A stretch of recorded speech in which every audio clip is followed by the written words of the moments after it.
오늘 말씀은 아이성 전투 승리의 직후의 모습을 보여줍니다. 그들은 승리를 만끽하지 않고 곧바로 하나님 앞에 모여 언약을 새롭게 합니다. 이 모습은 우리의 신앙이 어디에 뿌리를 두어야 하는지를 보여줍니다. 승리는 전쟁이 끝나는 순간이 아니라 하나님 앞에 서는 순간에 완성된다라는 것을 우리에게 보여주는 대목입니다. 이스라엘은 아이성의 모든 백성을 진멸하고 전투를 마무리합니다. 그때의 줄거니가 무려 12,000명이라고 25절은 기록합니다. 26절의 말씀을 보면 여호수아가 아이성 주민을 다 진멸할 때까지 단창을 그의 손에 들고 있었다라고 합니다. 이 모습은요, 흡사 출애굽기 17장에서 아멜렉 전투 가운데 모세가 손을 들면 이스라엘이 전투에서 이겼던 그 모습을 떠올리게 합니다. 즉, 큰 성 여리고를 무너뜨린 것도 하나님의 방법과 하나님이 하신 일이라면 이 작은 아이 성도 치밀하게 계획하고 끝까지 최선을 다하긴 했지만 하나님이 함께 하셔야만 이길 수 있다라는 것을 한 번의 실패 후 깨달은 여호수아의 모습인 겁니다. 이어서 27절과 29절의 말씀을 보면 여호수아가 전투에서 승리한 뒤 어떻게 처리했는지를 보여줍니다. 성읍의 가축과 모든 전리품은 하나님께서 명령하신 대로 차지했습니다. 아이성 왕은 나무에 달아 심판을 완성했고 성은 불태워 폐허로 남겨둡니다. 이 모든 과정은 모세를 통해 미리 말씀해 주신 말씀대로 행한 것에 따른 모습입니다. 7장에서 아간의 범죄로 인해 이스라엘이 패배한 사건을 기억하실 것입니다. 조금쯤은 괜찮지 않겠나? 라는 이 작은 마음이 이스라엘의 온 공동체를 흔들어 버렸습니다. 그리고 무너뜨렸습니다. 죽지 않아도 될 사람들이 죽는 모습을 보았습니다. 그 사건 이후 여호수아는 하나님의 명령을 절대적으로 따른다는 것이 얼마나 중요한지를 깨달았습니다. 그렇기에 최종 마지막까지의 승리의 비결은 하나님께 순종해야 한다는 것을 이들은 이제 너무나도 잘 알았습니다. 우리의 인생도 마찬가지입니다. 연수가 쌓여서 경험이 많을수록 그리고 삶의 지혜가 쌓일수록 우리는 하나님 앞에 더욱더 낮아지며 순종해야 한다는 것을 마지막까지 여호수아와 이스라엘의 아이성 전투의 모습을 보고 우리는 배울 수 있습니다. 순종이 승리를 낳는다는 이 단순한 원리가 우리 삶을 지켜주는 가장 큰 힘이 될 것입니다. 30절 말씀입니다. 그때 여호수아가 이스라엘의 하나님 여호와를 위하여 에발산에 한 제단을 쌓았으니 그때에는 아이성 전투가 끝난 직후입니다. 그리고 하나님의 말씀에 따라 그 전리품과 그 왕과 성을 처리한 직후입니다. 여호수아는 백성들을 데리고 에발산으로 이동합니다. 전쟁으로 피곤하고 몸에 상처도 있고 여전히 그 땀과 먼지가 그대로 묻어 있는 그때에 이들이 가장 먼저 했던 건 내 몸을 씻고 필요한 내 몸을 쉬는 것이 아니라 하나님을 위한 제단을 쌓는 거였습니다. 보통 먼저 승리의 기쁨을 나누며 쉬고 싶을 텐데 여호수아와 이스라엘은 하나님께 예배하는 것이 더 급했고 중하게 여긴 것입니다. 제사를 드리는 것도 내가 원하는 대로 하지 않습니다. 31절의 말씀을 다시 한번 함께 읽겠습니다. 31절 말씀입니다. 시작. 이는 여호와의 종 모세가 이스라엘 자손에게 명령한 것과 모세의 율법책에 기록된 대로 쇠 연장으로 다듬지 아니한 새 돌로 만든 제단이라. 무리가 여호와께 번제물과 화목제물을 그 위에 드렸으며 하나님의 아멘. 하나님의 명령에 따라 그리고 율법책에 적힌 대로 제단도 만듭니다. 그리고 번제물과 화목제물을 드립니다.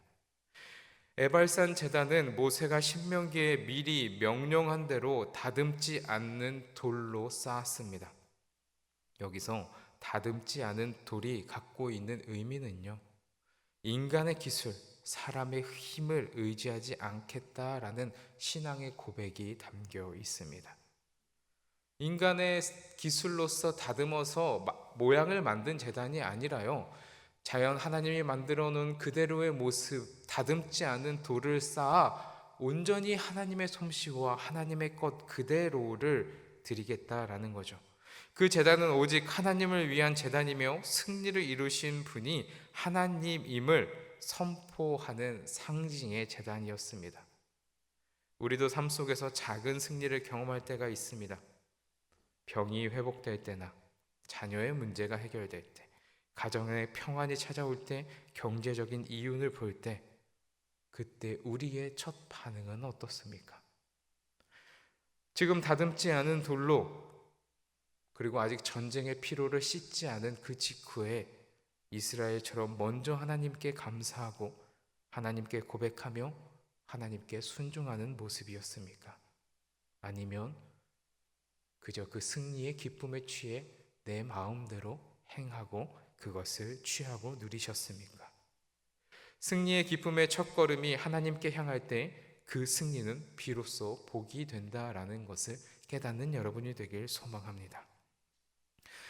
여호수아는 제단을 쌓고 번제와 화목제물을 드린 후 모든 이스라엘 백성이 보는 앞에서 모세가 쓴 율법을 돌에 새겼습니다. 이어서 33절의 말씀을 보면 모든 백성과 장로, 관리, 재판장, 본토 사람, 이방인까지 한 사람도 빠짐없이 절반으로 나눕니다.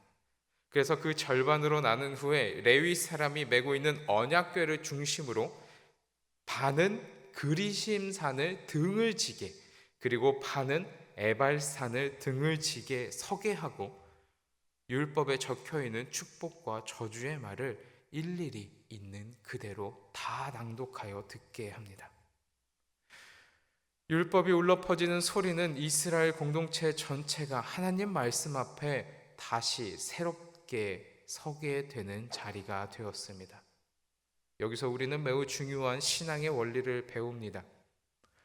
말씀의 통치가 세워져야만 온 공동체가, 교회가 바로 선다는 겁니다. 그래서 때론 저는 이런 생각도 해봅니다.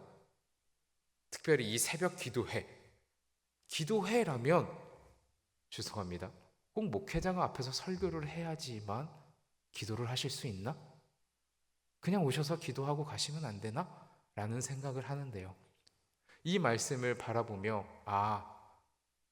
말씀 앞에 온전히 공동체가 서야지만, 그리고 그 말씀을 붙잡고 기도해야지만 온전해질 수 있구나를 깨달았습니다. 말씀의 통치가 세워져야만 공동체가 바로 선다라는 겁니다. 이스라엘은 전쟁에서 이겼지만 그들의 진짜 승리는 말씀 앞에서 다시 하나가 되는 그 순간 진짜 완성이 되었습니다.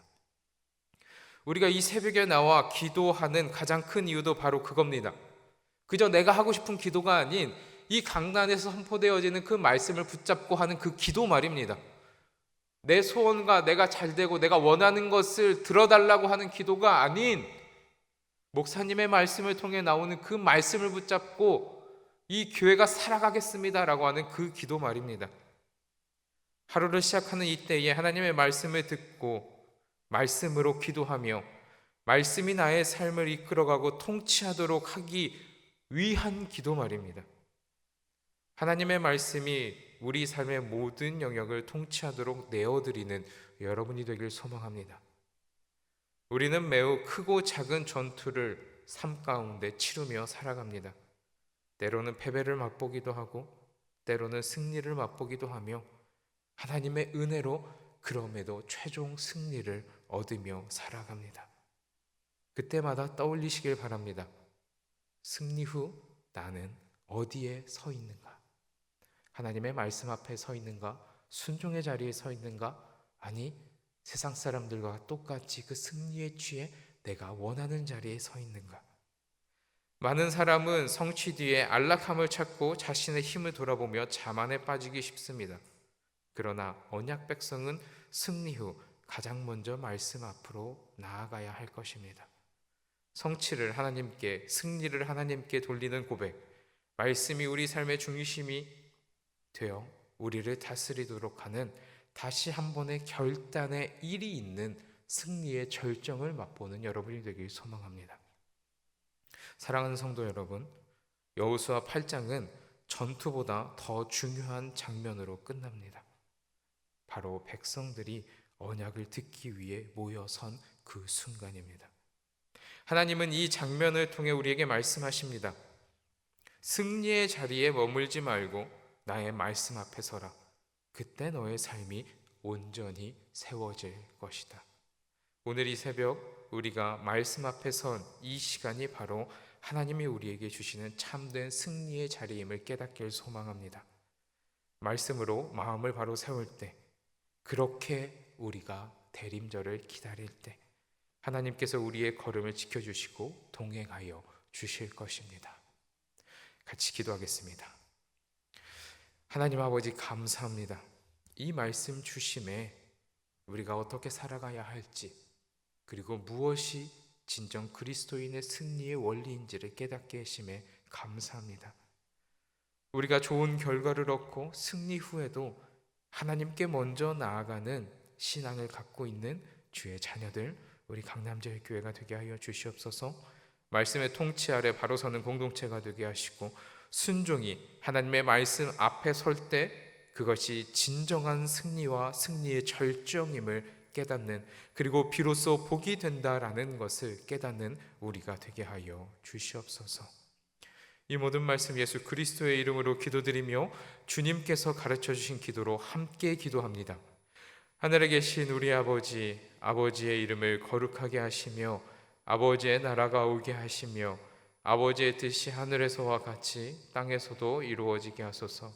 오늘 우리에게 일용할 양식을 주시고 우리가 우리에게 잘못한 사람을 용서하여 준 것 같이 우리 죄를 용서하여 주시고 우리를 시험에 빠지지 않게 하시고 악에서 구하소서. 나라와 권능과 영광이 영원히 아버지의 것입니다. 아멘.